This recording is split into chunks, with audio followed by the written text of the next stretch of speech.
Segmen Kompas Bisnis di Sapa Indonesia Pagi menyapa Anda pagi ini. Masih bersama saya Pascal Siswari, Saudara.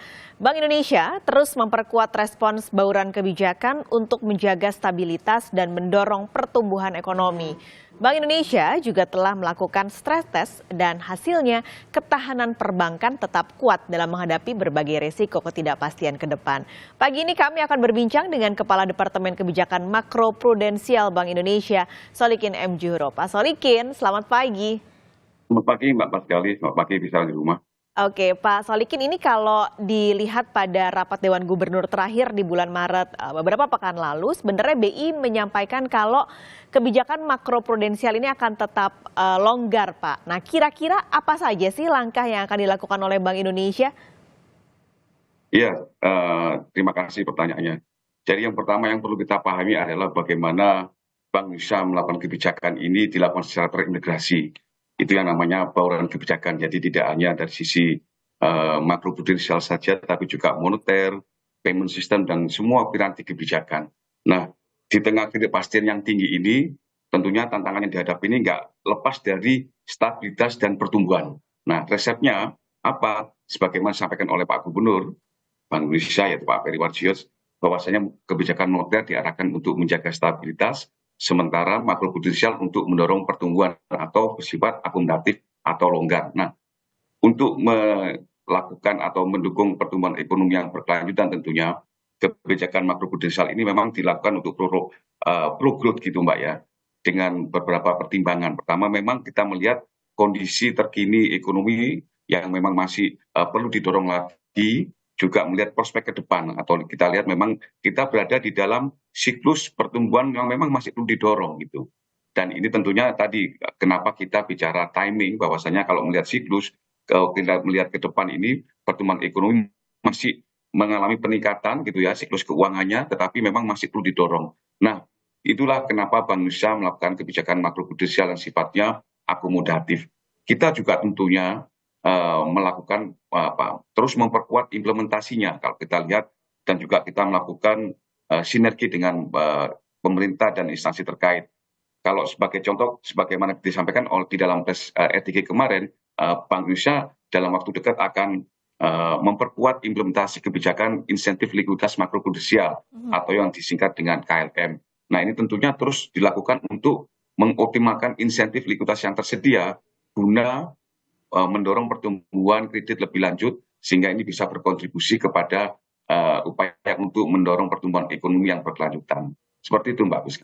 Oke, Pak, ini kalau tadi Pak Solikin bicara soal kredit, lalu juga soal jaga stabilitas dan mendorong pertumbuhan, sebenarnya yang tidak kalah penting adalah soal perkembangan sektor keuangan, terutama dari sisi industri perbankan. Apakah Bank Indonesia sudah melakukan assessment, Pak, terutama dari sisi ketahanan perbankannya? Nah, inilah tentunya kita tadi harus memperhatikan kondisi lingkungan strategis global ya, baik secara makro, kemudian bagaimana pasar keuangan dan geopolitik yang memang masih diliputi oleh ketidakpastian yang tinggi. Dan ini tentunya akan berpengaruh kepada perekonomian domestik. Nah, kita syukuri bahwasanya ketahanan sistem keuangan kita ini masih terjaga dengan baik. Asesmen kita menunjukkan bahwasanya ketahanan sistem keuangan kita, khususnya perbankan, ini terjaga dengan baik. Kalau kita lihat dari sisi likuiditas ya, likuiditas itu ada indikator yang parameter namanya alat likuid terhadap dana pihak ketiga atau AL atau DPK, yang memang ini tercatat masih tinggi ya, sekitar 27,4% di bulan Februari ini. Ada lagi indikator likuiditas yang memastikan bahwasannya bank ini memiliki kecukupan stok alat likuid untuk 30 hari ke depan atau jangka pendek, yang namanya liquidity coverage ratio ini juga masih besar, masih tinggi dalam koridor yang aman. Itu dari sisi likuiditas. Dari sisi risiko dan permodalan, ini kita juga melakukan assessment dari konteks itu intermediasi perbankan yang baik ini, dan itu terus melanjutkan pertumbuhan positif ini tanpa kita lihat tidak menimbulkan risiko bagi stabilitas sistem keuangan. Kita melihat dari sisi risiko kredit, misalkan dari rasio NPL ya, masih terjaga di bawah 5% ya, non-performing loan ini. Dan ini masih jauh di bawah ambang batas 5%. Kalau kita juga lihat dari risiko dari konteks permodalan, kecukupan permodalan, ini capital adequacy ratio atau CAR-nya juga masih tinggi, 27,5% pada bulan Januari yang lalu. Dan ini meningkat, kemudian data Maret juga sekitar 25% gitu. Dengan konteks itu kita melihat ketahanan sistem keuangan kita itu terjaga dengan baik. Tidak hanya itu aja, kita juga senantiasa rutin melakukan stress test gitu.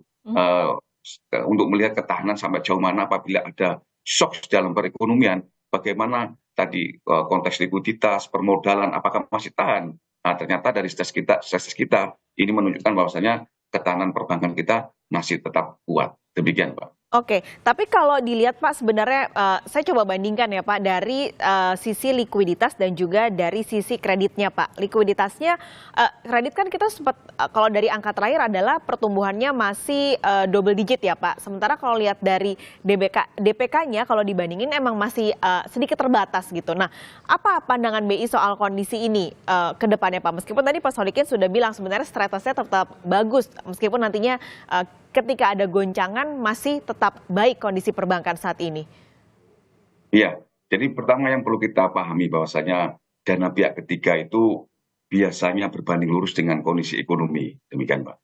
Jadi umumnya memang kalau kita juga dari sisi ekonominya tumbuh kuat ya, pasti orang banyak menabung, banyak menyimpan dana. Juga demikian pula kalau kita melihat angka pertumbuhan kredit, ini juga biasanya lebih tinggi daripada angka pertumbuhan DPK-nya gitu. Kalau kita lihat dari rencana bisnis bank ya, RBB Bank itu eh, kredit kalau sekitar 10-11%, maka RBB dari DPK itu dana pihak ketiga juga cukup sekitar 9%. Tapi sudah oke ya.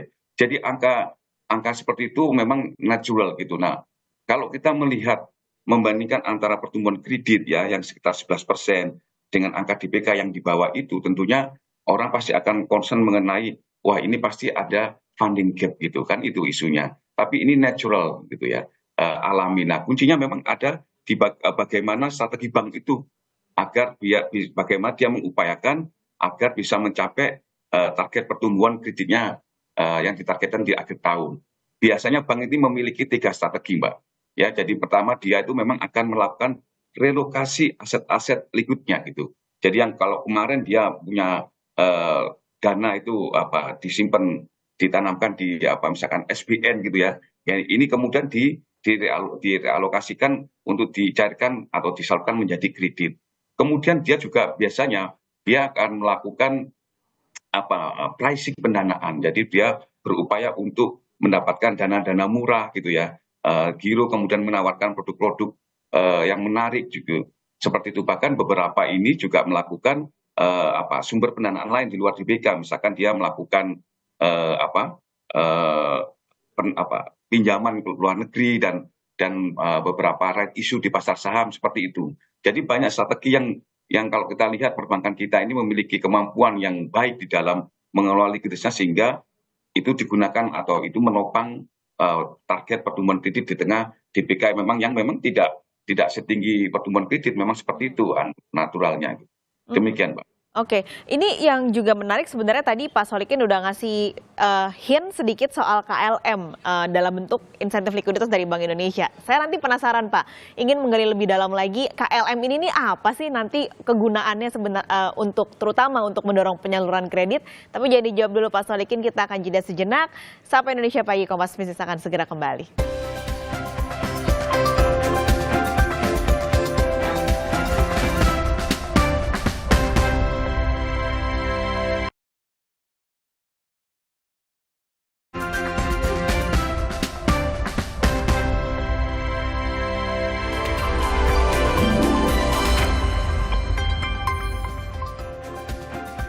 Kepala Departemen Kebijakan Makro Prudensial Bank Indonesia Solikin M. Juhro masih bersama kami di Kompas Bisnis pagi ini. Pak Solikin, kita ngobrol lagi. Ini beberapa pekan lalu juga BI sudah meluncurkan buku kajian stabilitas keuangan nomor 42, Pak. Nah, apa yang menarik dari kajian ini? Iya, jadi minggu lalu kami menerbitkan KSK ya, kajian stabilitas keuangan yang nomor 42. Jadi ini kalau semesteran ini kita berikan secara semesteran, berarti sudah 21 tahun ini usianya, Mbak. Ini KSK ini menyajikan hasil asesmen juga kajian terhadap perkembangan stabilitas sistem keuangan secara menyeluruh terkait dengan intermediasi, kemudian terkait dengan ketahanan tentunya ya, maupun juga terkait dengan aspek-aspek pengembangan inklusi ekonomi keuangan dan hijau. Dan ini serta juga ada beberapa respon kebijakan Bank Indonesia maupun proyeksi dan arah makro Brussel ke depan. Nah, KSK ini kalau kita lihat dari segi temanya ya, kemarin kita mengusung tema mendorong peningkatan intermediasi di tengah ketidakpastian global. Jadi memang ini tentunya tema ini diangkat dengan memperhatikan tantangan global dan domestik ya yang kita hadapi saat ini. Dan kalau kita melihat dari maksud yang lebih luas lagi, memang ini semacam bagian dari komunikasi atas apa yang kami lihat dan kita lakukan agar dapat dipahami dan menjadi pembelajaran yang baik bagi semua stakeholders, masyarakat, kalangan industri ya, kemudian juga otoritas, bahkan ini kaum akademisi dan lembaga para peneliti. Ini karena di dalam KSK kali ini spesial Mbak, karena kita juga menyertakan box ya. Box itu adalah ulasan mengenai isu atau yang lebih detail gitu. Jadi kalau di dalam report itu biasanya kita kajian itu kan ada yang umum, ada di dalam bodinya, tetapi box ini yang penting kalau para akademisi, para pemerhati ekonomi keuangan ingin mendalami, itu ada di specific box seperti itu Mbak. Dan ini bisa tentunya di-download di website kami ya di Bank Indonesia secara gratis tentunya. Oh, oke, ini seru sekali karena semua orang akhirnya bisa baca apa yang dilakukan oleh BI di special box tadi Pak. Tapi selain yang spesial tadi Pak Solikin cerita, ini di acara yang sama juga BI bilang kalau akan memperkuat implementasi KLM. Nah, perkembangan KLM ini sejauh apa sih Pak? Dan apakah memang efektif untuk mendorong penyaluran kredit? Iya, KLM ya, kebijakan insentif likuiditas makroprudensial. Ini pertama kita kalau kita lihat teman-teman semuanya, ini ditujukan memang untuk mendorong pertumbuhan kredit lebih lanjut ya, khususnya untuk sektor-sektor yang memiliki daya ungkit yang besar gitu ya, daya ungkit yang besar atau backward dan forward linkage untuk upaya mendorong pertumbuhan ekonomi.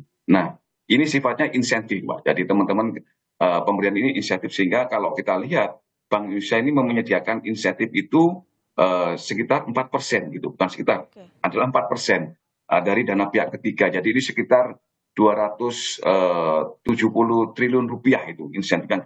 Nah, di dalam prakteknya memang kalau kita lihat KLM ini kan kemarin kita launching di Februari ya, di Oktober. Nah, di awal Oktober ini telah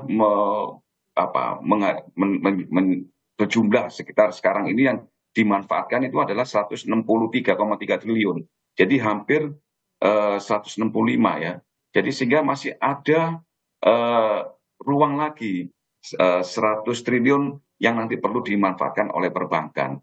Nah, tambahan KLM ini, insentif ini penting. Ini menjadikan bahwa memberikan tadi insentif bagi bank-bank itu, manakala dia bisa menyalurkan kredit pada sektor-sektor prioritas ya, misalkan sektor yang hilirisasi, apakah itu yang minerba maupun yang non minerba, sektor perumahan, pariwisata ya, dan juga kita bicara terkait dengan pengembangan UMKM hijau. Semua ini kita dukung yang sepanjang itu memiliki daya ungkit dan juga potensi di dalam mendorong pertumbuhan ekonomi nasional. Nah, kita tentunya mengevaluasi ternyata memang masih ada ruang sekitar 100 triliun rupiah yang perlu yang harus dimanfaatkan oleh perbankan gitu. Nah, inilah yang nanti kemarin disampaikan oleh Pak Gubernur, bahwasanya dalam waktu dekat kita akan melakukan menyampaikan penguatan KLM itu, sehingga itu bisa mengoptimalkan 4% tadi lah. Ya, tentunya dari sektor-sektor yang ada sekarang ini, prioritas yang ada sekarang ini dioptimalkan gitu ya penyalurannya, dan juga memperluas tadi. Jadi memperluas sektor-sektor lain yang memiliki potensi di dalam mendukung pertumbuhan ekonomi. Misalkan tadi ekonomi kreatif, masih ada sektor perdagangan, gitu, sektor pendukung hilirisasi. Ini masih banyak sektor-sektor yang memang masih perlu dioptimalkan, dan di sini kita tentunya sektor perbankan dan dunia usaha tentunya bisa menyambut baik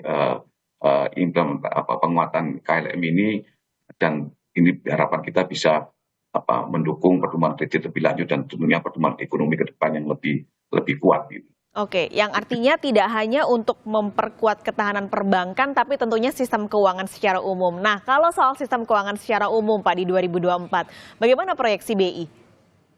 Ya, jadi memang begini, kita semua udah memahami tadi juga kami singgung di depan bahwasanya perekonomian global ini masih diliputi oleh ketidakpastian tinggi ya. Kalau kita lihat dari sisi pertumbuhan ekonominya masih tertahan nih. Dan juga dalam konteks kebijakan moneternya negara-negara maju ini masih apa? Pengetatan ini masih bertahan lama gitu atau higher for longer. Ya, ini menjadi tantangan dan juga menyebabkan sektor keuangan ini masih diliputi oleh ketidakpastian. Nah, bagaimana ini dampaknya ke dalam domestik dan tadi kami singgung, kita syukuri dengan ekonomi yang tumbuh sekitar 5% ya. Ini tentunya luar biasa gitu ya. Dan ini kalau kita lihat topangan di sektor keuangan ini juga kompatibel gitu. Kita melihat intermediasi kita juga tumbuh ya. Tadi kami sampaikan 11%, 11,3% itu pertumbuhan ekonominya, pertumbuhan kreditnya, dan kita juga harapkan nanti kita optimis dengan berbagai asesmen tadi di akhir tahun ini kita bisa tumbuh sekitar kredit kita akan tumbuh sekitar 10-12% dan tahun depan akan lebih meningkat lagi. Nah, di dalam konteks intermediasi ini tentunya kita apa sih yang membuat kita itu optimis? Nah, tentunya kita masih melihat bahwasanya